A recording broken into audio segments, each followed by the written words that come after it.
that's a whole new world for me. And so, yeah, I don't know. Anyways, thank you so much for agreeing to being on the podcast. Jason, would you like to introduce yourself? Sure. Yeah. Thank you, Nick. Such an honor.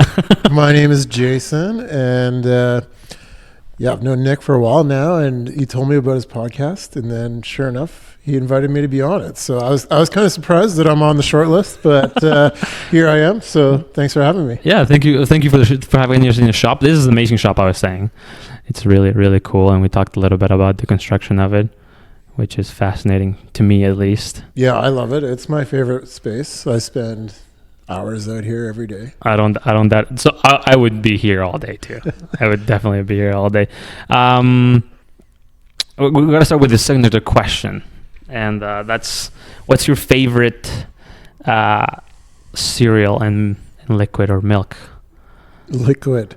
Because Garrett said Coke, which is unusual. Yeah, so in preparation, I did listen. I do listen to most of your podcasts, and so I knew this question was coming. Okay. Right? And it's actually a very easy answer for me, and I don't think it's weird, but my kids don't eat it. Okay.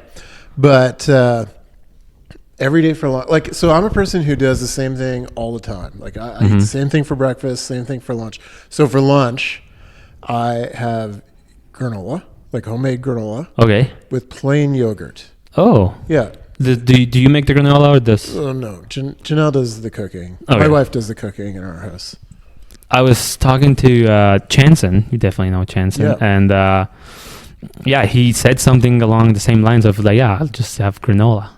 I love granola. And my mom makes really good granola as well. I feel like granola is such an underrated pick. It's very Janelle's granola will be different than Chanson's granola. Oh, for sure. I love mine, but I might not like his. And I like usually all granolas. I mean, depends on what is Janelle's granola have? Oats, lots of honey, no really? sugar, honey, and then pumpkin seeds, raisins, a little bit of chia seed, very, very simple. Chia seeds. I've never seen that. I've seen it in smoothies, but I don't. It's just like a filler. Yeah. Right? But just try to simplify my lunch. Any cranberries or dried? Raisins. Right? Okay. Yeah. Raisins. But when Janelle has that, she has to put a bunch of jam on it. I'm like, no. It's like coffee. I don't want sugar in my coffee. Just black. Black. I mean, cream's nice, a fancy one every once in a while. But if I want to treat myself. But black. Yeah, I don't want sugar in my coffee. What about... my mom makes it with maple syrup. I don't know if you ever tried it with that. In coffee? Are we talking about granola or both? Coffee? Ooh. No, I could not put sugar in my coffee. No, maple syrup. No, well, that's sweet. I don't want sweet coffee. You don't like sweet coffee? No, I want it to bite you. Wake up. Is your favorite? Do you have a favorite roast? Do you have light, mild, or dark roast? Is there a specific brand that you like also? Yeah, no? This is probably going to keep coming up. I'm a man of repetition. Okay. So this is what I tell anybody that I've worked for or been beside. It's if I'm doing something wrong, I'm just going to keep doing it wrong until you tell me. Okay. But I make my coffee the same way every day. We use French press roast from Kirkland. Okay. It's Starbucks packaged by Kirkland, and I make it the same way every single time. And I love it. Yeah. It's good. It just, you like it, so. It's good is good. Why do you got to mess with it, right? Fair. Yeah, fair. I like to try new things. I like some things, but I'm like, what am I missing out? Right. And so I try new things. And some things I really don't like. And I'm like, bad mistake. I should have not done that. So earlier today, you told me you had 4 coffees already. So I did, yes. Did you try different things each time? Start with a triple, and then you went black and... No, my first coffee today I made it at home. We have a machine. It's it's an espresso. You have the little pods and it makes it. Okay. And I put maple syrup in that one. And it frothed milk and whatever because I made it at home, and I took it in a to-go cup to work. And then I just had 3 more cups at work, which is just the drip coffee, generic. I had some right before I came here. I just had some left over. And I kid you not, it just tasted like cigarettes. That's how it's good when it's hot, but if it's been sitting for a while, it just tasted straight like cigarettes. And I'm like, what Even good coffee when it's cold is bad. Like hot coffees. I like cold coffee though. Ooh. Like I'll get a cold brew sometimes, Okay. but it's fresh. It's still like fresh. It That's hasn't true. been sitting. Yeah. And I don't know what's with this one. I don't know if the cup made it taste that way either. It could have been. It's not like a fancy cup. It's like a generic that we got from a gift basket or whatever. Got it. So whatever. What does a typical day look for you? You're a pretty busy man. Oh my goodness. So when I file my taxes, I write stay-at-home dad on my taxes. But you know me, Nick, I always wear a hat. I'm always wearing a hat. Yeah. So I'm a man of many hats. I do many different things. So how about I just tell you about today? Because tomorrow could be completely different than... What did you do today? Today's Monday. So Monday's always like a catch-up from the weekend. So got up, got the boys off to school, then tidied up, like did some dishes, put some laundry away, came out to the shop, did an oil change, found a few other broken parts on this other vehicle that I'm working on, did some 3D printing, did some laundry. Again, yeah. Like laundry is like a come and go. It's a reoccurring kind of thing. It's all about timing, right? Because like if you wait too long, then it's just like it gets wrinkly in the dryer, or it gets smelly if it's wet sitting in the machine. That's and then you just got to start over again. Mm-hmm. Anyway, did some more laundry. Boys were coming home, so I made them a snack, and then drove them to music lessons. And then you showed up. But trying to do some Facebook Marketplace wheeling and dealing. Right. Yes. Did you pick up the boys From school? from music lessons? Oh, no, I just sit in the car and wait for them. Oh, so you did drive them back? Oh, yeah. Oh, Yeah, okay. we drove to music. It's just in East Kildonan, close to here. Okay. Yeah. I thought you left them there. I guess you. Oh, no, they're here. Yeah, we had supper, and then they Okay. put them to bed. I was a little bit concerned there. I'm like, I dropped them off, and then I came here. I'm talking to you, and when are you gonna go pick them up? We would need to edit that out, yeah. Not to get in trouble. That's pretty busy. I get bored when I sit still. Yeah. Yeah. Like it's that like also like you said every day is different, but is that also kind of common that every day is kind of busy, where you make yourself busy? Flexibility is such an important part to my schedule, but also just to our family, so that we're able to do things like even have you over here tonight, Nick.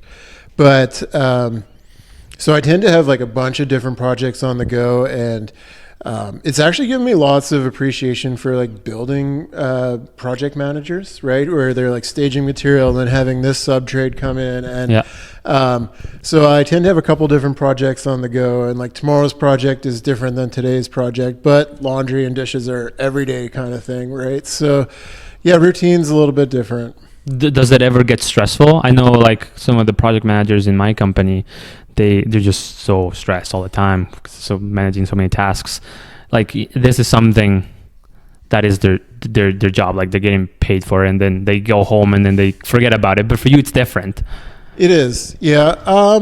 I tend to be the person who schedules a little bit less each day and then can maybe accomplish more than what I was planning for. Okay. Rather than fail to accomplish my goal for the day. Oh, okay.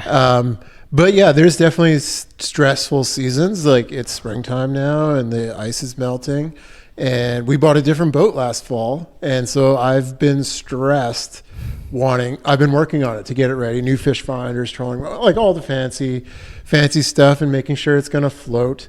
But like the ice is going to melt pretty quickly. Yeah. And I was feeling the stress. So actually like just last week, I like accomplished like quite a bit. And then I'm like 3 hours away from being done. So now I'm not stressed about it. But until that point, I was like, I have to work longer hours, or can't miss a day, or, you know, if something comes up, I'm like, oh, I don't know if I want to change my plans. But no, I'm not I don't get stressed very often. That's probably really good. I mean, I've dealt Are with you stress. stressed guy? I feel like I get stressed pretty easily. Yeah. What is it, like work or? Yeah, I just get overwhelmed. I find that I just get overwhelmed when I'm managing so many tasks, and then I start to forget what I was doing before, because I'm at work and I'm doing one task, and then there's a one of our sales guys comes over and it's like, I need this soon. And I'm like, okay, perfect. Yeah, I can do it. No problem. That's the pressure. And then I have to remember what I was doing before, where I was. And so when I'm done the project for the sales guy, then I'm like, oh, I get stressed because I can't remember where I was. No and kidding. I was in just such a good flow. Like for me, being focused is pretty important to be successful at work. Like having no distractions Right. is pretty good. So But then the work is the distraction. So Exactly. Like when the salesman comes in. correct, and that's just part of my job, but I just have to manage it better. And I've been doing pretty good. I have like a notebook and I write everything down that I have to do. So whenever I'm like, oh, what do I do now? So I immediately go there and I'm like, okay, perfect. That's what I have to do. Or like taking a bunch of notes in meetings. That's another huge thing because I tend to forget what I had to do because I'm just like paying attention to so many details. But yeah, I don't know. That's something that came to mind. I feel like, yeah. I think like you're pretty organized. Like I don't like. I try to. Like in the Nick that I know. By the way, Nick with a C or with CK? So my 'Cause name, I've seen it both ways. yeah, I don't really mind. I've actually never seen it just NIC before I came to Canada. Okay. When I lived in the States, it was always CK, Right. but my name doesn't have a K. No. My it's real name, it's Nicholas, but You're without right. the H, which is commonly spelled in English, is CK. But I don't mind when people spell it with the C or with a K. Usually I'm the only Nick in the room, so I'm pretty aware of Got it. who's being But called. you prefer Nick than Nicholas? I don't mind. Okay. I don't mind. Like most people call me Nick. I just introduce myself as Nick because it's easier to remember. Right. But people call me Nicholas. Like Jomi calls me Nicholas somewhat often sometimes, Yeah, and he's I a full don't. name kind of guy. I don't really Yeah. mind that at all. I find that I like my name, and So you said you like variety, so I'm just going to change it up on you every Every once in time a you while. reference- I'm just going to go through the list. I just supposed to you Jason. What I was saying is, like, you don't come across as a disorganized person. So whatever tools you're using, I think, are working for you. Thank you. Yeah, like I said, I've been trying, and like college really helped me find a way to get organized because I was doing pretty bad at the beginning of college just because I was swim. Yeah. exactly, and I was pretty close to sinking, so I had to figure it out pretty quickly and pretty radically. But yeah, it's also good to be organized. It's so much easier to find everything. Like my room sometimes is a mess, and it just feels so messy. Like no, not something like this. Like this is different. Yeah, it's a constant battle to keep your workspace clean. It is. Yeah. Like my desk is just an absolute mess, and it's because I need everything that's on there. Well, that's what I keep telling myself. I see you have your phone there. What's the last picture you took? Oh, I took a picture. Do you want to see it? Sure. I'll talk about it as I bring it up. But I was doing an oil change. I bought this old beater truck a couple months ago, and it was time to do my first oil change on it. And the oil filter was just stuck on. Oh my gosh, you had to crumple it. So I just crushed it with the filter wrench. And actually, your co-leader, Matt Dick, Yeah. who's also like a MAT, no H. Anyway, With one T, not two one T's. T, not two T's. He has this constant thing like, I never need to use a wrench when I change a filter, and just hand tight. And I said I could never trust hand tight, so I took a picture to send it to him. Oh, okay, I was like, why'd you take a picture of it? But it's that one. It's sitting in right there. in the drain pan right now. Yeah. That's crazy. Do you always use a wrench? Sorry, I don't know if you said that already. So you usually need a wrench to take my filters off. Yeah. But like to do a filter properly, you just go hand tight and a little bit more, and then you should be able to spin it off by hand. Like Matt spins filters off aircraft by hand, and I'm worried about it dripping driving down the highway, and he's flying across in the sky, and he's not worried about his He's filter not dripping coming. oil. Yeah. I did my oil change on mine not long ago, and I did also my transmission oil.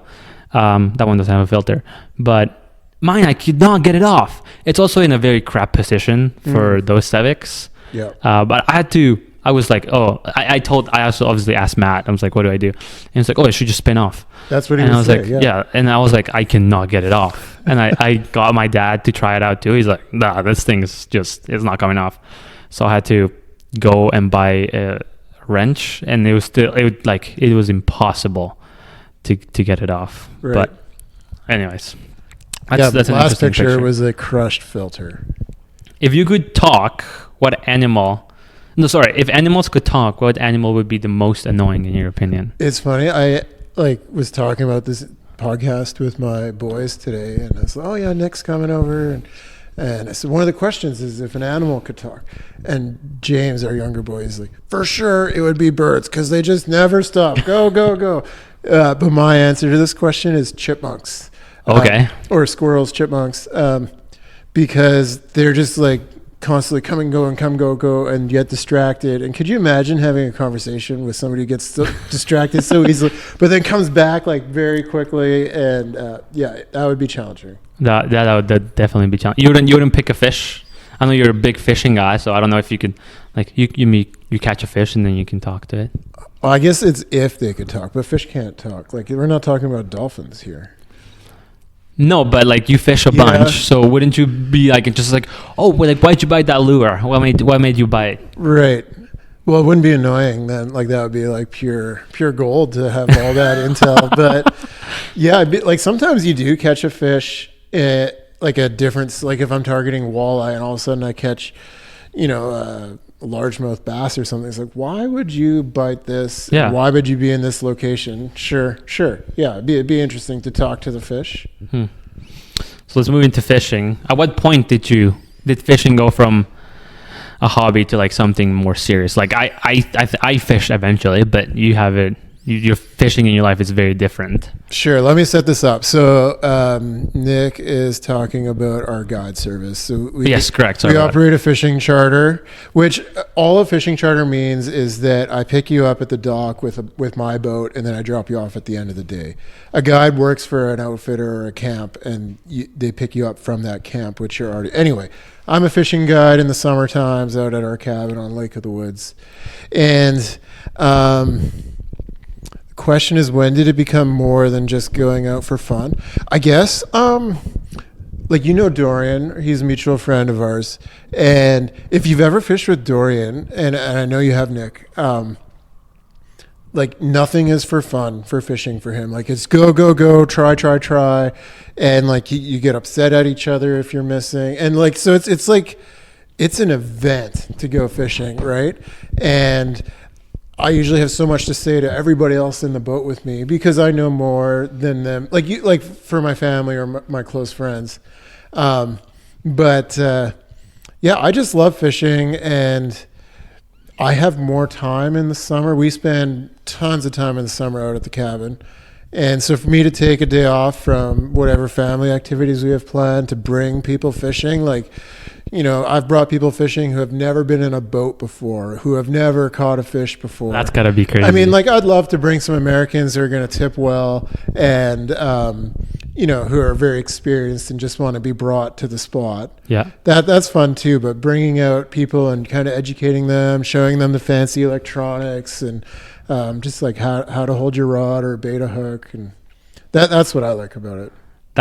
That's what made you move it into something bigger than a hobby, or? I guess so. I think it came up because I was just trying to invite a bunch of friends. Say, "Oh, are you free this weekend? They're like, no. And Janelle's like, you may as well just bring a stranger out with you. And make Janelle's my wife. Bring a stranger out with you and just charge them, right? And like people are willing to pay for that experience. We live in such an experience culture these days. So I guess maybe that's what it was. My wife just encouraged me to, try it. And it's working so far. Yeah. Oh, yeah. So if I could add to that though, like the reason that we operate this charter is not to be like a big successful company and start like having boats for both of our boys to run. And, the reason I operate this charter is so that I can have meaningful conversations with people on the boat with me. So something that will probably continue to come up is like I'm a big small groups guy. So for anybody who's listening who doesn't know, I am a coach at the Oasis Church Student Ministry, and I'm Nick's coach. Correct. So I'm tasked with trying to develop him as a small group leader. Anyway, I love small groups. Nick is a great small group leader. If you're a grade 8 boy, you should come join his group. But thanks for the shout out. shout out for Nick. Yeah. But I love small groups, and what I love about small group is it creates an opportunity to have meaningful conversations. And just like small groups, bringing people out in the boat for 6 or 8 hours, you might get in the boat and you're like, oh, it was windy yesterday, or we might have a chance of rain. But then after you're done talking about the weather, you can ask meaningful questions. And if you're skilled at it, it doesn't feel like an interview. It feels more like a conversation, kind of like this podcast, Yeah. Nick, right? Like that's the premise I get as I've listened to a few episodes. It's more of a guided conversation. And, you can ask like, oh, why did you choose to come fishing today? Or, what's holding you back, or what's next in life? What's your next big project? Or, and when you're leading small group, you get this too. It's like you ask a question, and the person volunteers it's not like they're required to tell the whole truth and nothing but the truth. And there's one more in there. Do you know the next one? No. All the truth, the whole truth, nothing but the truth. I think that's the one. That might be all of it. I don't know. Anyway, like you're The truth. Yeah. Whatever the conversation happens is because they have volunteered to have a conversation with me. So yeah, that's why I did it. I want to have meaningful conversations and influence people for the positive. And is that something that's pretty common, or do you get a lot of like American tourists? No, so Nick, I feel like maybe you've like elevated me to a higher regard than where I'm at. So I had my soft launch last year, and we're kind of just like friends of friends and word of mouth. And then this year we're getting rolling full steam and booking to complete strangers. So I'm hoping I get all different types of people, right? Right. Friday. Immigrants are great because quite often immigrants come here with money and they're looking for local experiences. But then, you'll just get some fishermen or fisherwomen who fishes a ton and they're just in the area. Hey, I'm just passing through on business. Can you take me out, right? We'll see who comes in the boat. Like I love having kids in the boat too. I'm not a babysitter, but I like teaching, right? Yeah, that kind of reminds me of a podcast that I was listening to, and this guy he kind of like he hated golf for a large part of his life, and his brother would always ask him to go golfing with him and his dad, and he'd be like, no, that sucks, I hate golf. And now he has a business regarding golf media. Really? And it's because he just went once and he loved it. And he's trying to he's just trying to grow the game. And I feel like that's what you're trying to do also. Just like not only, just like have people, but also just like open to teaching more people that don't know about fishing. Sure. And I guess the other side of that is the conservation side of it too, right? Like I'm a big rule follower myself in most of my life. But I want to show people how to handle a fish properly, and then this is one that we're going to eat, but this is a good breeder, so we're going to let it go. But I think there's that side to it too, that if you are inexperienced, you don't even know what you're doing wrong. Like you might have killed that fish because you held it incorrectly and then threw it back in the water, and you don't even know that you did that wrong. So I think conservation is a big part of our operation as well. That's pretty cool. I didn't think of that when I was making these questions about the conservation side of things, but it is huge. Yeah, you're right. But otherwise you can't go fishing anymore afterwards. Well, we live on a world-class fishery, whether we're going to Lake Winnipeg in the winter or Lake of the Woods in the summer. And it does cycle, right? Like Lake of the Woods used to be a crazy perch factory, and perch all the time. And actually the ministry just identified that the walleye population is not as plentiful as it was. So they changed the fishing regulations to try and just maintain the tourist side of it. Yeah. Yeah. I guess that also kind of drives it. How many, if it's overfished. And yeah. Oh, I guess you already answered the second question I was going to ask. I'm not reading the question. What made you decide to start your own guiding/touring business? Yeah, you kind of touched on it already. The opportunity to bring people out. Yeah. What is it like running the business so far, where it's just you and your boat? Yeah. Well, like I was just telling you, I was rigging my boat, getting all the new fish finders on and everything. But like if I was just a homeowner, for example, like that the background side of the company that maybe the customer never sees is like, I have this boat dialed, like my equipment all works. All of my fishing rods have new line on it, and I tie good knots before you even get in the boat. So there's a lot of prep work. I want to do everything I can to be prepared. Fishing is skill, but there's also luck or chance on the day of. So, I go out a day before, 2 days before, and I check some spots and see where the fish have moved. I follow the weather. But what is it like actually on a guide day? So like a perfect guide day is I'd pick you up in town in Kenora, and then That's what you always pick them up. Yeah, I mean, if you're at a different dock in town or just around the area, I could pick you up. But I have a recommended dock because there's good parking around there. Yeah. But I pick you up early in the morning, 8 o'clock or whenever, and then we fish for a while. Fishing is usually best first thing in the morning, and then it kind of falls off. And then after we get a bunch of fish in the boat, like keeper fish to eat, we'll head back to my cabin, and I'll do a shore lunch there for you. Oh, cool. Yeah, so we clean the fish. Actually, if Janelle and the boys are out at the cabin, they'll do that for you. David will clean the fish for you. Wow, really? And then we'll fry it up, and we do classic shore lunch. We have kind of like not a secret recipe, but like a classic recipe that Nick guessed the ingredient on, but you can't say it out loud. Okay. Because we got to protect what we have. Yeah, exactly. But yeah, nice shoreline experience out at the cabin, and then we get back in the boat later in the afternoon.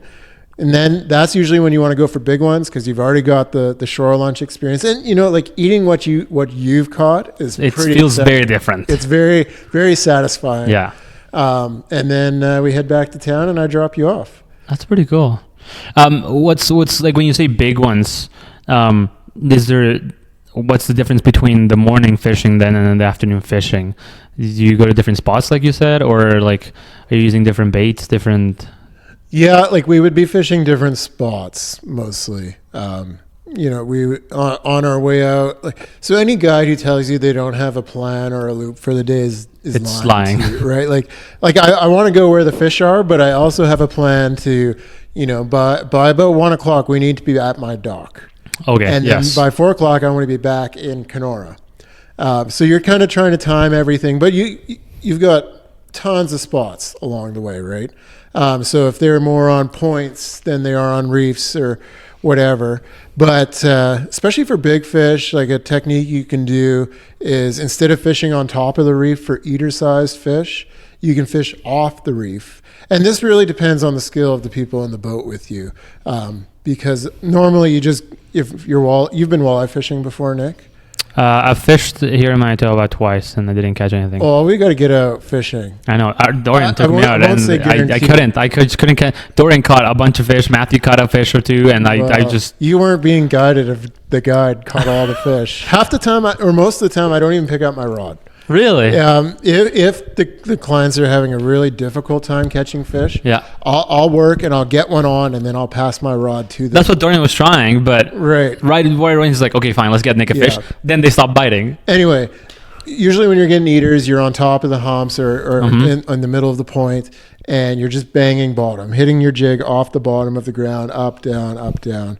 Whereas if you want to try and target some big ones that are off the main structure, you can't go all the way down to the bottom. Oh, really? Because you'd be below the fish. Oh. Walleye only eat facing upwards, so you will always want to be higher. Have your meat above them. Yeah. Oh, okay. And do you use the live scope to find where the fish is, or do you just circle like your spots?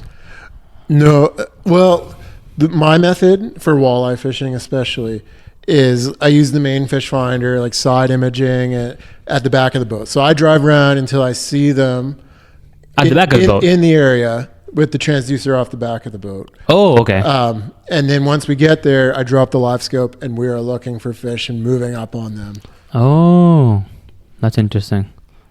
I thought it was different. I thought you always looked at the front of the boat, to like where you're facing, like which way you're Well, going. so I drive a tiller boat. So I'm at the very back of the boat, steering the boat, as opposed to having a steering wheel part way up. Okay, I see. Yeah. Okay, that makes sense. I didn't know that.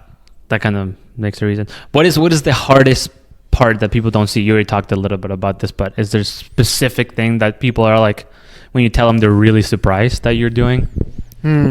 I think the hardest part that maybe people don't understand is going full days on the water, right? A lot of people can grind out, or a lot of people can't, but some people can. A lot of people can grind out one 8-hour day. And then they have the big shore lunch, stuff their bellies full, and then maybe get some nice drinks on the way home or something. But, to do that every single day, like if you get 3 or 4 days in a row, you are just exhausted, especially if you're out in the weather and the wind or the sun.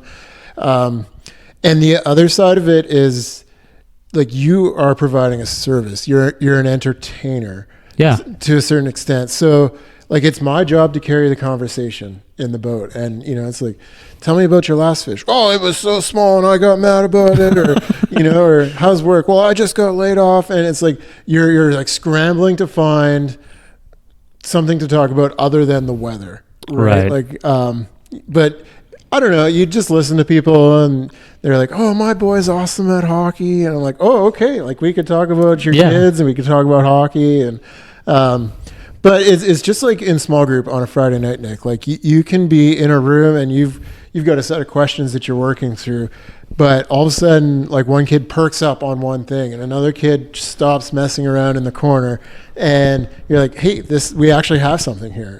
So we're going to work on this. Yeah, stick to that question.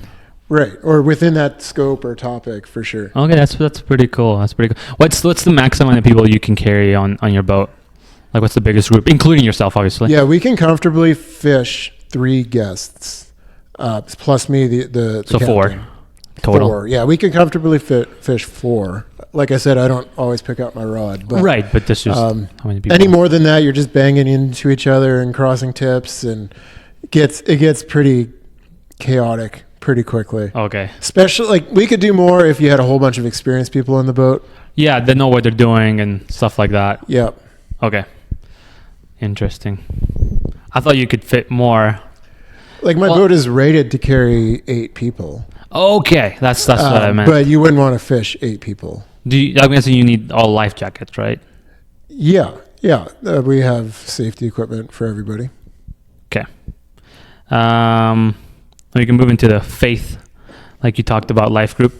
Has your faith played a lot into your business or into your work life and your other jobs that you've had? Yeah, well, I mean, I think it's constantly flowing through me. At least I hope so. Maybe you should answer this question for me. I mean, some days I'm better at it than not, just having it flow naturally through me. I don't want to be the guy on the corner shouting Jesus at everybody, or, quoting like fishers of men in the boat all the time, right? But I do want to be intentionally moving in that direction all the time. But how has my faith guided me, or what's the question? How does your faith play into your work and I guess and daily life as well? Yeah, but you want to stick to work for now. My work is also being a stay-at-home dad. My work is also being a fishing guide, and I put a lot of my volunteering within my work scope as well. So small groups and life group coaching, but.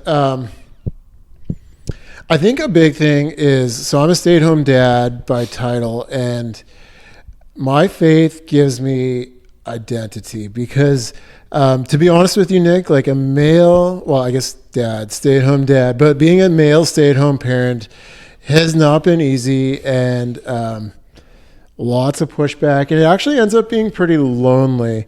So I think my faith has really given me an identity and a purpose to hold on to, because I know that this is what's best for our family at this time, and I know that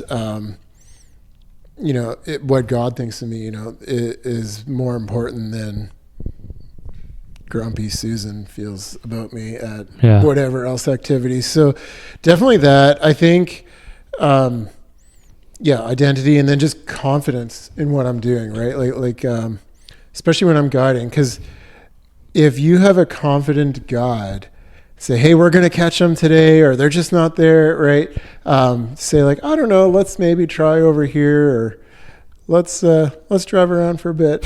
It's like, no, we're going to this spot, and then we're going to go to the next spot.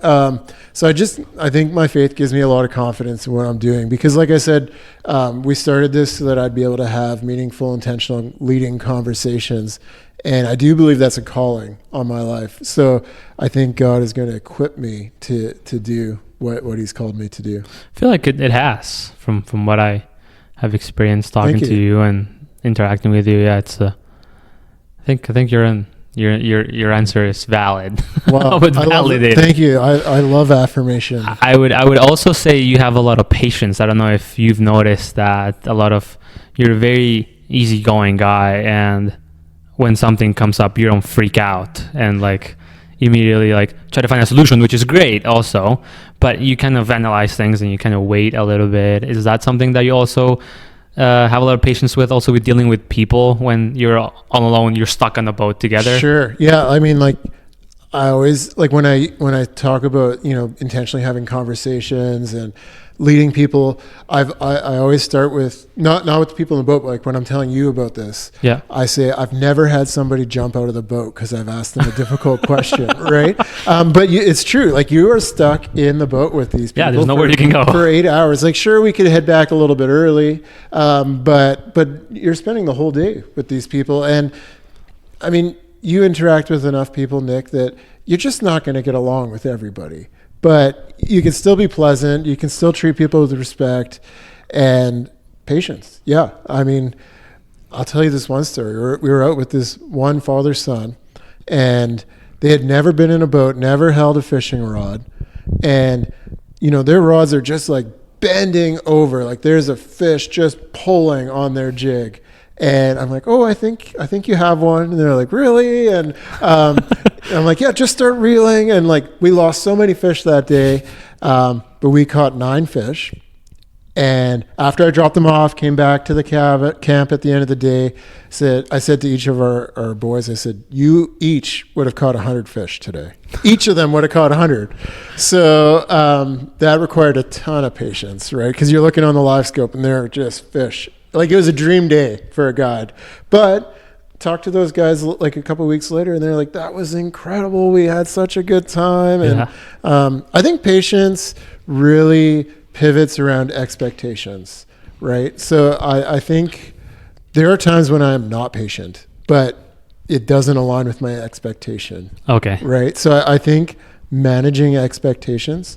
But I think it's fair to have high expectations, maybe not in the boat, but like as on the other flip side of that, as a stay-at-home dad or as a life group coach, I have some pretty high expectations sometimes. So I have less patience when my expectation is high and you fail to meet that. But I think it is a fair expectation.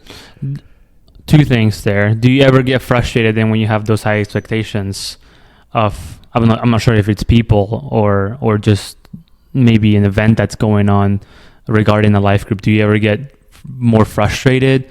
Do you ever show that frustration when something doesn't go the way you were expecting it? Yeah, yes and yes. I think like any good leader, like not even small group leader, has the highest of expectations. Like, you just want everything for that group or that person or for your child if you're their parent, right? And the reality is, like, that's just too high of an expectation for them. And I do get frustrated. I like when you called me a very patient person, I was like, oh, I'm doing such a good job of holding it inside, which is something I've had to work on. Yeah. But I feel like I'm blowing up inside my head all the time. Really? But I think because you have high expectations, or change the word to hope, you have a high hope for people, you actually lead them well. Like, you have a direction and you have a purpose. And even though people are failing to meet that hope sometimes, you talk to them and they're like, I was here and you brought me here. I went from A to B. Meanwhile, I wanted to get to Z, Zed. Wow, you could say both. Which to the end, right? I wanted to get from the beginning to the end, and we only got part way.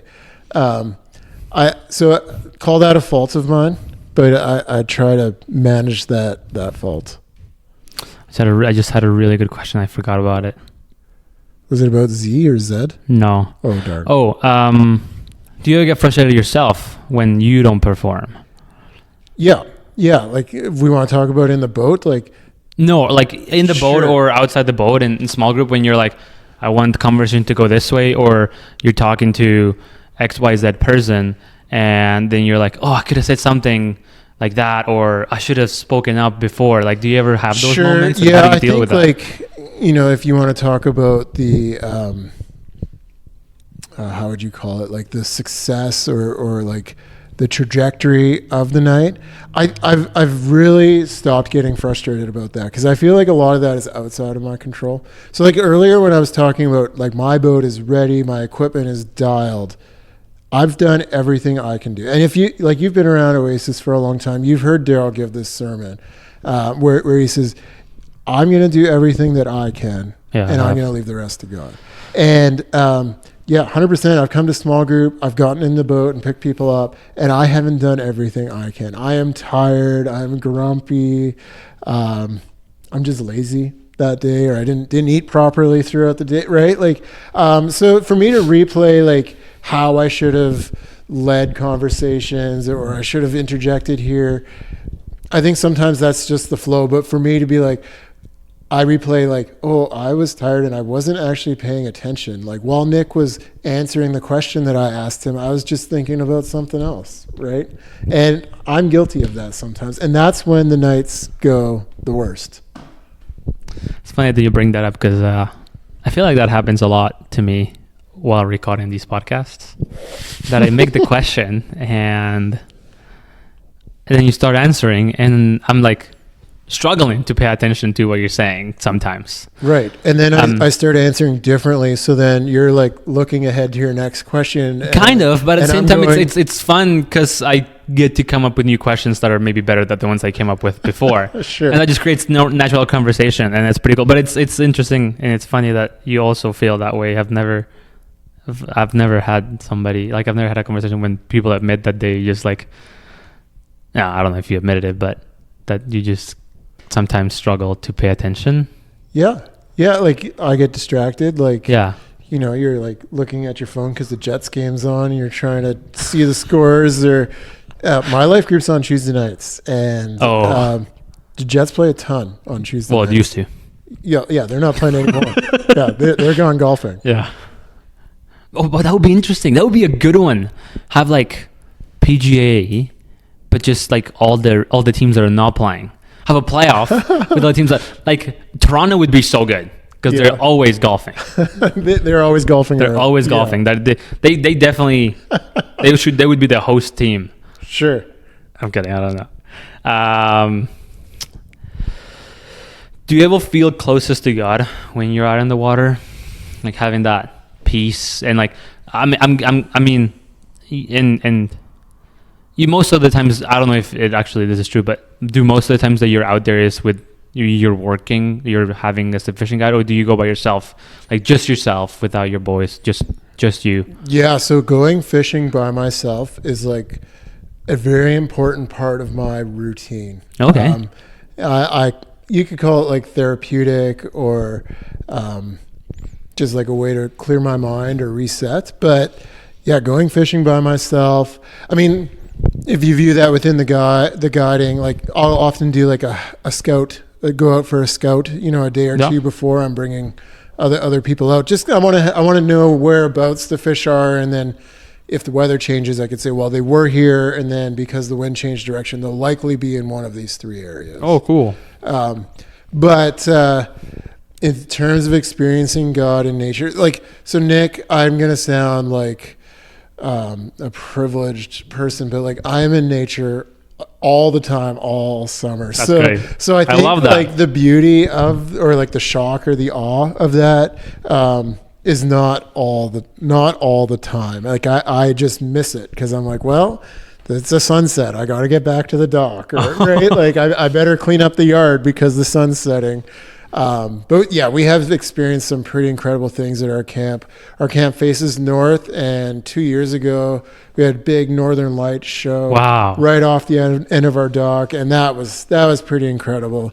But in terms of experiencing God at the lake, I think just like meeting beautiful people, right? And I think I always encourage small groups to share their stories, and like my experience of God is only my experience of God, right? Like I have the Bible, which is true for everybody, and then my experience. Whereas your experience might be different than my experience. So when I get to meet you and discover you and what you choose to share with me, just can sometimes make God so much bigger for me. So I think, yeah, the different people that I get to meet, whether it's at church, whether it's at the hockey rink, or out in the boat, meeting people. Interesting. I asked that question because I live inside the city and I don't get out as much as I want to, but when I do, every year, and I've started this 2 years ago, so this would be the third year that I do it. I try to do a hike by myself. Usually I go with friends. It's a lot more fun when you go camping and then you go for a hike and company, and also. But that would be completely different than going by yourself. Exactly, it is, and it's very different. It's the same trail. It could be the same. It could be a week apart, and it's like the same weather. Everything's the same many people on the trail, but it's just so different. It's a lot more. I don't want to say relaxing because I enjoy the company of my friends and the people that I take sometimes, but yeah, just having that freedom and like. What if I just want to stay like in one part of the path? Nobody can tell me no. Like just stand there and listen, sure. Like to nature. And I find that so rewarding. And yeah, like God created all of this, and yeah, that like we're so blessed that we live so close to the white shell, which is an amazing, beautiful. It's amazing out there. Yeah, I don't know. I didn't camp as a kid much. That I'm an adult, I can do whatever I want, and one of those things is I can go camping by myself. Last time I like I said, I've done the hike twice, but the first time that I went camping by myself for 2 nights and 3 days was last year, and my mom was freaking out. She was like, "Do not do that. You're gonna like." Were you concerned? I was not gonna. I was excited. Awesome. I was excited. I was so excited. I was pumped. The only problem is that I might have pushed myself a little bit too much at the beginning. And first night I drove out kind of like at midday on a Saturday. I think it was long weekend, so I took 1 day off work because we thought Tuesday a holiday. And I got to the camp, I set up camp, and I was like, I'm so excited, I just want to go hiking now. So I found a little there was a camp, like a trail nearby where I was camping. I didn't have to drive to it, so I just walked, and I got to the end where I had to turn around and come back, and there was like a little bit of rapids. What camp was this? I can't remember exactly what camp I was at, but there was like some rocks you can walk on and whatever, and I sprained my ankle. Oh no. First day I sprained my ankle and it hurt so bad. It was hot though, so on the way back I was like, it feels pretty bad, but whatever. Anyways, I got there, and next morning it was bad. And that's when I had the big hike. But I was like, I can't let this take the peace that I get from hiking and finding God. And I like to take my Bible out and just sit in random parts of the trail and read scripture and just talk to him. Wow. And I have a speaker too, so I play music. I play country or whatever, and worship is also on my playlist, and that's so fun. And I've met a couple of people that are just like, oh, I know that song. One of the guys was like, oh, is that Hillsong Young and Free? And I was like, yeah. And we had a nice conversation on there. So it's nice to also be able to find fellow Christians and sometimes spread the gospel out there. So I don't know if, yeah, that's why I asked that question. But it's, yeah, that's, like I said, talking to people and finding God in that sense. Have there ever been moments where you had to trust God in your life, especially, or like in your business as it's growing? Oh, I think all the time, right? Like I was talking earlier about just being confident in who God has created me to be and what He's called me to do. Because just like sometimes I have bad days fishing, right? Like when I say, Nick, you got to come out with me. I promise you'll catch one. What if you don't, right? That's what Dorian said. Yeah, I think that's a big one. Just we're all going to have bad days. Yeah. Sometimes, whether that's in the boat or whether that's home with your kids or whether that's out with your friends, you might have a bad day, but to know that, God still loves me and He wants me to succeed and to do His will. He's empowering me to do that. Gives you a lot of perseverance, right? So I think faith gives that to me. When I read this question, and maybe I took it a little bit out of context. So, Nick, you know me to a certain extent. I have like a crazy bad knee. Like it is so incredibly bad. But I've had a number of bad knee injuries over the years, and I think I've really had to lean into God over the course of that. Just because like my identity has really changed. So like you're in my nice shop and you see all my tools, and I used to be a diesel mechanic and I was great at it. And I blew out my knee and I can't do that anymore. Right.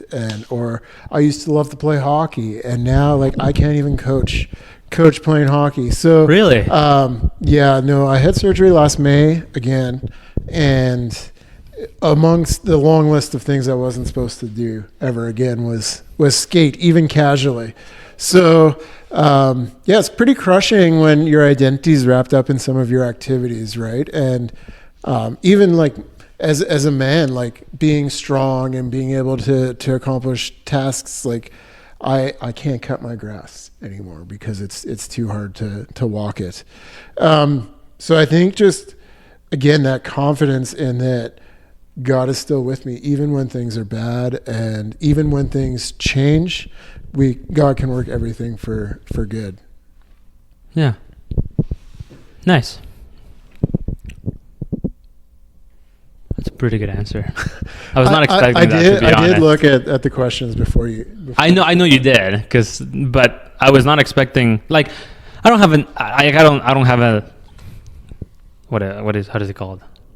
Expectation. Yeah, I don't have an expectation of what people usually are going to answer to these questions. I like to be surprised, but yeah, sometimes I just get taken back and I'm like, I did not see that coming at all. Wow. Okay. Well, I mean, like I'm just a pretty honest person. Like I don't, which is great. I don't filter things for different groups of people. I tend to wear my heart on my sleeve. So I like you, Nick. And if I didn't, I would just say I don't like you. But if I need to rely on my faith for something, I will also tell you about that. Right. Yeah. No, that's totally understandable. So, what's next for you or the business?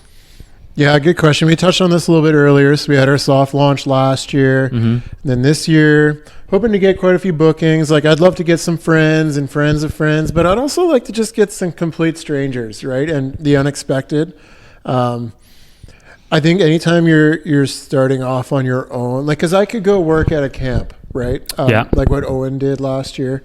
I could be, the customers are staying at the camp in the cabins, and I could just show up at their dock and say, hey guys, get in, we're going fishing, and the camp set it all up, right? But this is all me. I mean, like Chanel and the boys are helping a little bit, but it's all me.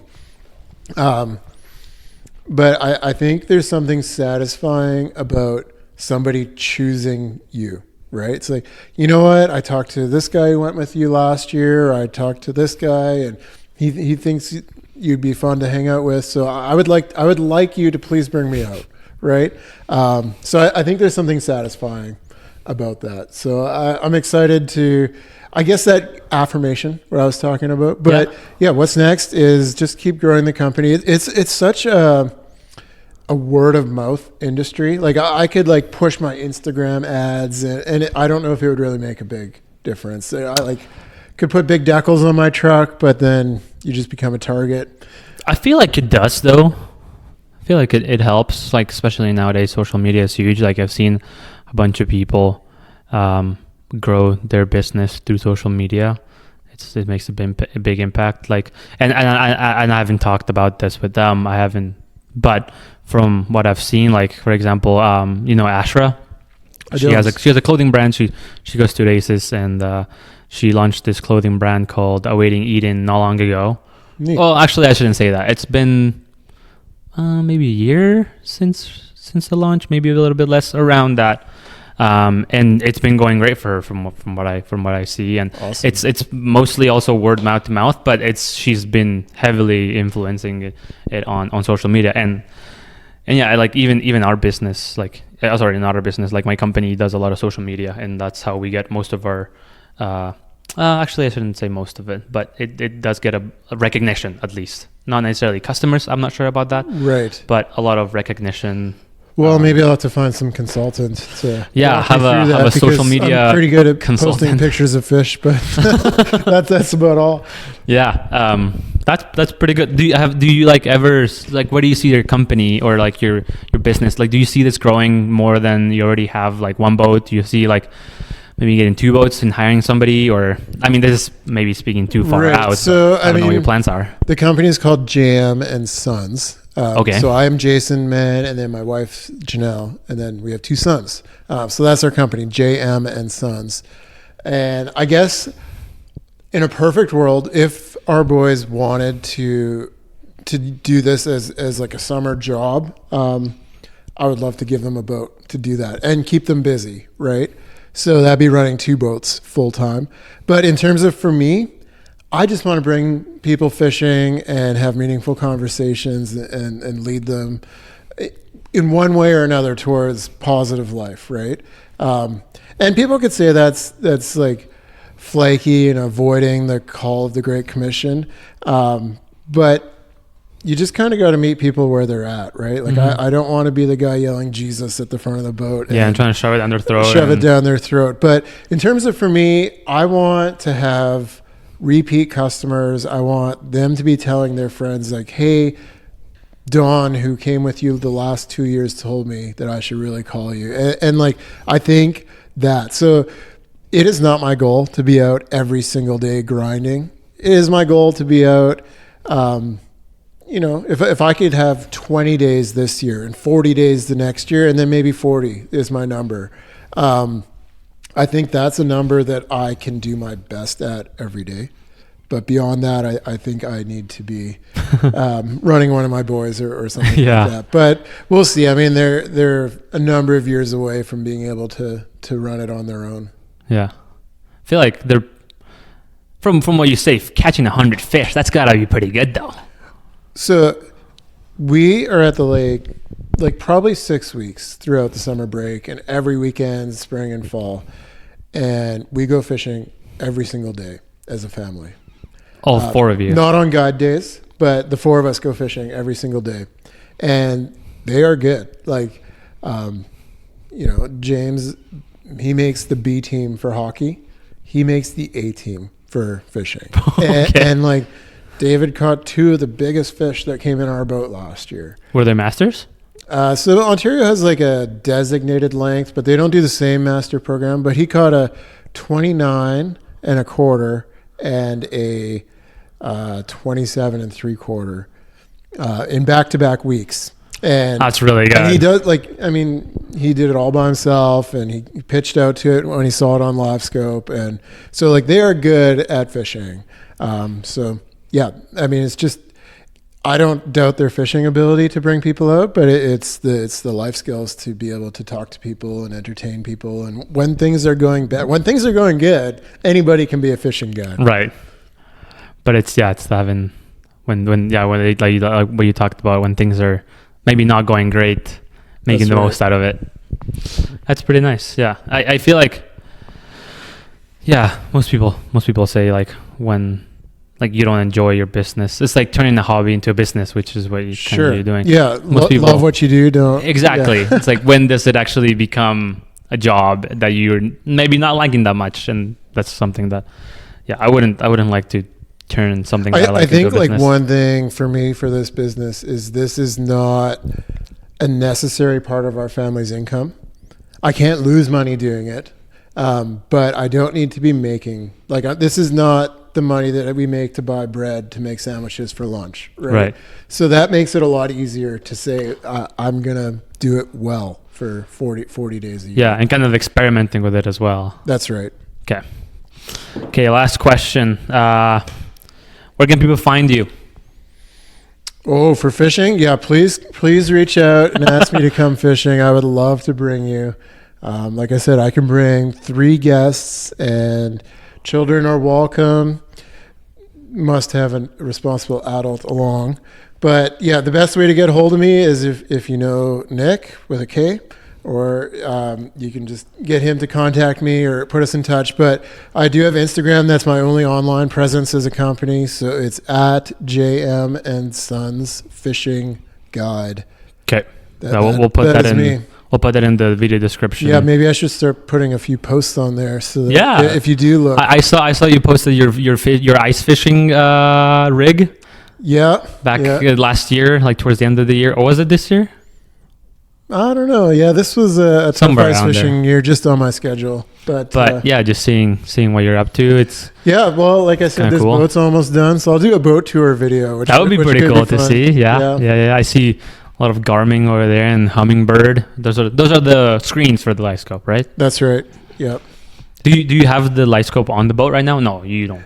Yeah, so it's on the trolling motor, which is on the boat. You never take it off? No, which will be new for me this year. It's a different setup. The whole boat, the whole way I'm going to fish is going to be a little bit different, but I'm going to get out there and dial it in and learn it before, so that when you guys contact me and want to come fishing, we'll be ready to go, and we'll get on them and we'll have a good time. Okay, perfect. Well, yeah, thank you so much for having me here in your shop and for giving me some cookies. We watched the game. Which one's about to start, actually? Actually, we're they're going into overtime. Ottawa Hurricanes, end of regulation. Tied at 2-2. I thought they already won it, but I guess we're in for a good one here. Thank you so much, and yeah. Well, thanks for having me, Nick. It's an honor to be asked to be on this podcast, and happy to share my story. If anybody has any questions or about this or anything else, like I said, I'm an open book. So thanks again for having me. Perfect.